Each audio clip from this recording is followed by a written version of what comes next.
قمر جمیل کی تصنیف جدید ادب کی سرحدیں جلد اول مضمون نمبر 3 جس کا عنوان ہے کافکا کی زندگی اور اس کا آرٹ۔ کافکا کی زندگی ایک درومی شخص کی زندگی ہے۔ وہ اپنی ذات میں کھویا ہوا تھا۔ اس کی تلاش و جستجو کا بڑا گہرا تعلق خود اس کی اپنی ذات سے تھا۔ یہودی ہونے کے باعث وہ اپنے شہر کی سماجی زندگی سے کٹا ہوا تھا۔ وہ اپنے شہر میں رہ کر اپنے شہر کے واقعات کا مشاہدہ کرتا رہا۔ وہ دراصل اپنے معاشرے کے لیے ایک اجنبی شخص تھا۔ اس نے پراگ ہی میں رہ کر جنگ عظیم کو دیکھا تھا۔ اس کے علاوہ اس نے آسٹرو ہنگیرین مملکت کا تھا اور چیکو سلواکیہ کی مملکت کو جنم لیتے ہوئے دیکھا تھا۔ اس کا خیال تھا کہ یہودیت اور اس کی شخصیت کی انفرادیت نے اسے اپنے عہد کے لیے ایک اجنبی شخص بنا دیا تھا۔ اجنبیت کے تجربے نے اسے منفرد نوعیت کی کہانیوں کے لیے موضوع اور اسلوب عطا کر دیا تھا، اور اسی کے ساتھ ساتھ اجنبی کہانیاں لکھنے کی صلاحیت بھی بیدار کرتی تھی۔ کافکا ایک کم سخن اور کم آمیز شخص تھا۔ اس سے پہلے کہ وہ شہرت حاصل کرتا، اس کے عزیز و اقارب اور اس کے دوست احباب میں سے اکثر اس دنیا سے رخصت ہو چکے تھے۔ ان میں سے بیشتر تو نازیت کے جبر کا شکار ہو گئے۔ دراصل اس کی زندگی ایک بے گھر یہودی کی زندگی تھی، ایک ایسے یہودی کی زندگی جو خود اپنے مذہب کے ایقان سے محروم تھا۔ کافکا کو پراگ کے مسائل سے بھی گہری دلچسپی تھی۔ اس میں وہی فلسفیانہ اور جذباتی بحران تھا جو اس کے عہد کا مزاج تھا۔ وہ اسی قسم کی لایعنیت سے دوچار تھا جو کیرکیگار، ڈوسٹویevsky، نیٹشے، سارتر اور کامیوں کی زندگی کا حصہ تھی۔ دراصل ہم کافکا کو پراگ اور اس کے عہد سے جدا کر کے نہیں دیکھ سکتے۔ اظہاریت پسندوں نے اس کے بارے میں جو کچھ لکھا ہے اسے بڑی حد تک اس کے مزاج کی عکاسی ہوتی ہے۔ اس کی تحریروں پر سیریلزم اور وجودیت کا بہت گہرا اثر تھا، اسی لیے اس کی تحریروں کو سمجھنے کے لیے سیریلزم اور وجودیت کے علاوہ اظہاریت کو سمجھنا بھی بہت ضروری ہے۔ اس کی زندگی میں اس کی کوئی تحریر شائع نہیں ہوئی۔ اس کے انتقال کے زمانے تک اس کے تینوں ناول اور مختصر کہانیاں مسودوں کی شکل میں موجود تھی۔ کافکا کا باپ کافکا کے نانہالی عزیز و اقارب پر طنز اور تنقید کرتا رہتا تھا۔ اس سے ایک طرف تو کافکا میں یہ جرأت نہیں پیدا ہوئی کہ باپ کی طنز و تنقید کا جواب دے سکے، دوسری طرف خود کافکا کے اندر بے اعتمادی پیدا ہو گئی تھی۔ اس کے باپ کے طنز اور تنقید سے پتہ چلتا ہے کہ وہ کافکا کا ذرا بھی لحاظ نہیں کرتا تھا، اسی لیے کافکا کے اندر اپنے آپ پر تنقید کرنے کا رویہ ہمیشہ بیدار رہتا تھا۔ کافکا کے باپ کے مقابلے میں کافکا کی ماں بہت زیادہ نرم مزاج تھی اور کافکا سے رحم دلانہ رویہ رکھتی تھی، لیکن مشکل یہ تھی کہ کافکا کا باپ یہ محسوس کرتا تھا کہ کافکا کی ماں اس کی بات نہیں سمجھتی۔ اس کے علاوہ کافکا کی ماں کو اس کے باپ کے کام کاج میں ہاتھ بٹانا بھی پڑتا تھا۔ اس کا سارا وقت شوہر کی اطاعت اور اپنے بچوں کی دیکھ بھال میں گزرتا تھا، اور اس کے علاوہ شام میں اپنے شوہر کے ساتھ تاش بھی کھیلنا پڑتا تھا۔ اس لیے بچوں کی نگہداشت اور تربیت پر جتنا وقت دینا چاہیے تھا وہ نہیں دے سکتی تھی۔ کافکا کو اپنے باپ کے رشتہ داروں کے مقابلے میں ماں کے عزیزوں سے زیادہ محبت تھی۔ کافکا کی ماں کے عزیز و اقارب مذہبی اور متقی بھی تھے اور انٹلیکچوئل قسم کے لوگ تھے۔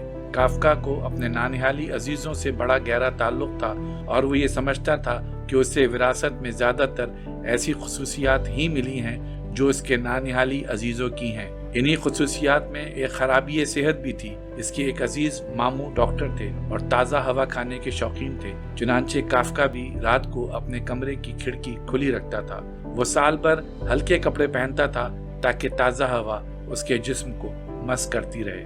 اب وہ ریشنلزم اور سائنس کے علاوہ دوسری طاقتور اقدار کی تلاش میں تھا۔ وہ ایک نئی ویٹالزم کی تلاش میں تھا۔ وہ نشے کی طرح روایتی اقدار کی نفی نہیں کر سکتا تھا، اور نہ وہ اپنے آپ کو سپرمین سمجھ سکتا تھا۔ اس کے دوست احباب بہت کم تھے۔ آسکر پولاک جو اسکول کے آخری زمانے میں اور یونیورسٹی کے ابتدائی دنوں میں اس کا دوست تھا، یہی دوست اس کے لیے ایک ایسی کھڑکی کی طرح تھا جس کے ذریعے وہ دنیا کو دیکھتا تھا۔ اس دوست پولاک کے ذریعے اس کی شناسائی نیٹشے کے فلسفے سے ہوئی۔ انہی دوستوں کے ذریعے جو نیٹشے کی کتابوں کا مطالعہ کرتے تھے، وہ 19ویں صدی کے ڈیکیڈنٹ کلچر سے ہٹ کر ایک زیادہ توانا کلچر کی طرف متوجہ ہو گیا۔ وہ عقلیت پسندی اور سائنس سے بڑھ کر توانا قوتوں کا متلاشی تھا، لیکن وہ روایتی اخلاق کو خیر بات کہنے کے لیے بھی تیار نہیں تھا، اور اپنے آپ کو سپرمین بھی نہیں کہہ سکتا تھا۔ وہ اسی قسم کی لایعنیت ایبسرڈٹی سے دوچار تھا जो केरकेगार्ड, डोस्टोव्स्की, नीत्शे, सार्तर और कामियों की जिंदगी का हिस्सा थी। दरअसल हम काफका को इसके अहद और पराग से जुदा करके नहीं समझ सकते। इजहारियत पसंदों, एक्सप्रेशनिस्ट ने इसके जो पोर्ट्रेट बनाए हैं उनसे बड़ी हद तक इसकी अक्कासी होती है। इसकी तहरीरों पर सरियलिज्म के अलावा वजूदियत का भी बड़ा गहरा असर था। इसकी तहरीरों को समझने के लिए इजहारियत, सरियलिज्म और वजूदियत को समझना जरूरी है। इसकी जिंदगी में इसकी तहरीर बहुत कम शाया हुई है। उसकी जिंदगी में इसके तीनों नावल और मुख्तसर कहानियाँ मुसव्विदों की शक्ल में मौजूद थीं। इनमें से कोई भी मुसव्विदा शाया नहीं हुआ था। काफका का इंतकाल 1924 में हुआ। उसका दोस्त मैक्स ब्रॉडस्की जीनियस का कायल था। चुनांचे काफका की वसीयत के खिलाफ इसके मरने के बाद मैक्स ब्रॉड ने इसकी तहरीरों को जलाया नहीं बल्कि इसकी इशाअत के इंतजामात किए। इसकी तसानीफ की शरह में बड़े इख्तिलाफात हुए। बाज़ की फ़िक्र का बाज़ ने काफका की तहरीरों को मजहबियत पर जोर दिया है और बाज़ ने इसे लायानियत की फ़िक्र का नुमाइंदा करार दिया है और कुछ नक़ादों ने इसे तन्हाई में असीर मुसन्निफ़ की नफ्सियात का शिकार बताया है। काफका के अब्बा ने काफका के मसाइल पर कभी तवज्जो नहीं दी। वो जनूबी बोहेमिया की एक कोठरी में रहता था जिसमें खानदान के 8 अफराद रहते थे। वो अपने बचपन में नंगे पांव लोगों के घरों में गोश्त तकसीम करने जाता था। इसकी यह तकसीम सिर्फ यहूदी खानदानों तक महदूद थी। काफका का बाप अपने बेटे की तरबियत अपनी मर्जी से करना चाहता था। काफका कहता है कि उसके वालिद ने काफका के अंदर अपने और दूसरों के सिलसिले में बड़ी बेएतमादी पैदा कर दी थी, क्योंकि अपनी ज़ात में जिन चीज़ों को वो बहुत अच्छा समझता था वो उसके बेटे में मौजूद नहीं थी। चुनांचे वो अपने बच्चे को अपने मुताबिक ढालना चाहता था।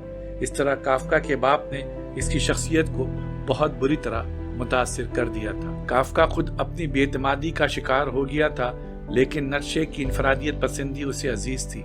नीत्शे की इनफरादियत पसंदी का असर न सिर्फ काफका पर हुआ बल्कि काफका की सारी नस्ल पर हुआ।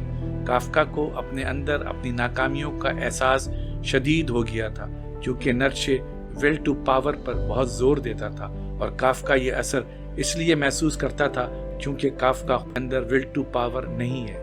1911 में मैट्रिकुलेशन करने के बाद वो प्राग यूनिवर्सिटी का तालिब इल्म हो गया। प्राग यूनिवर्सिटी की अदबी अंजुमनों के जरिए काफका को अपने हम असर अदीबों के लिटरेचर से दिलचस्पी पैदा हो गई। इन्हीं अंजुमनों में इसकी शनासाई मैक्स ब्रॉड से भी हो गई, जिसने अदबी अंजुमनों में शोपेनहावर पर एक लेक्चर भी दिया था। मैक्स ब्रॉड नीत्शे का मुखालिफ था और काफका को नीत्शे से गहरा ताल्लुक था। यहाँ किसी मसले पर काफका की मैक्स ब्रॉड से बहस हो गई और यही इख्तिलाफ इन दोनों के दरमियान दोस्ती का बाइस भी बन गया। मैक्स ब्रॉड और काफका की ये दोस्ती मौत तक कायम रही। प्राग में उसी जमाने में रुल्के भी मौजूद था और काफका के साथ फ्रांस वेरफेल जो काफका से 7 साल छोटा था, और यही फ्रांस वेरफेल बाद में इजहारियत पसंद शायर, एक्सप्रेशनिस्ट शायर की हैसियत से पहचाना गया। काफका और मैक्स ब्रॉड में इख्तिलाफ इन दोनों के दरमियान दोस्ती का बायस बन गया और ये दोस्ती काफका की मौत तक कायम रही। फ्रांस वेरफेल भी काफका और मैक्स ब्रॉड के साथ रहने लगा। वेरफेल की शायरी में अपने हमवतनों और कायनात के साथ इत्तेहाद और यगानगिर्द यानी यूनियन का शदीद एहसास मिलता है। Union with the Cosmos and his fellow man, क्योंकि वो एक ऐसी नई इंसानियत की बुनियाद रखना चाहता था जो सरापा इंकिसार और मोहब्बत हो। इसके बावजूद इसकी तहरीरों में गुनाह और निजात का तस्वर मिलता है। काफका को वेरफेल की शायरी पसंद थी, लेकिन मैक्स ब्रॉड को शोपेनहावर के नजरिया से बड़ी दिलचस्पी थी। शोपेनहावर की तरह मैक्स ब्रॉड का भी यह ख्याल था कि शायर को सच्चाई की आला कदर हासिल करने के लिए मादी एहतियाजात से बुलंद होना चाहिए। मैक्स ब्रॉड में भी मुतसव्विफाना रुझानात मौजूद थे और प्राग के दूसरे शायरों की तरह उसे बदकारों और लफंगों की सोबत पसंद थी। अक्टूबर 1907 में काफका को एक इंश्योरेंस कंपनी में एक मामूली सी मुलाजमत मिल गई। इस मुलाजमत में उसे उम्मीद थी कि उसे बाहर जाने का मौका मिल जाएगा। प्राग में उसका दम घुटता था और इंश्योरेंस कंपनी में उसे उम्मीद थी कि उसे बाहर जाने का मौका मिल जाएगा, लेकिन वो इस कंपनी से बहुत जल्द उकता गया। यहाँ वो सुबह 8 से शाम 6 बजे तक काम करता रहता था, यहाँ तक कि उसे इतवार को भी कंपनी में काम करना पड़ता था। उसे शिकायत दरअसल ये थी कि कंपनी के काम की वजह से अपने तख्लीकी काम के लिए वक्त निकालना मुश्किल था। वो नए काम की तलाश में था, चुनांचे उसे एक इंश्योरेंस कंपनी में काम करने का मौका मिल गया। یہ صنعتی حادثات کی انشورنس کمپنی تھی۔ یہ کمپنی اس کے لیے کسی قدر بہتر تھی۔ یہاں اسے 14 سال کام کرنے کا موقع ملا۔ یہ ایک نیم سرکاری ادارہ تھا اور اسے یہاں بھی صبح 8 بجے سے دن کے 2 بجے تک کام کرنا پڑتا تھا۔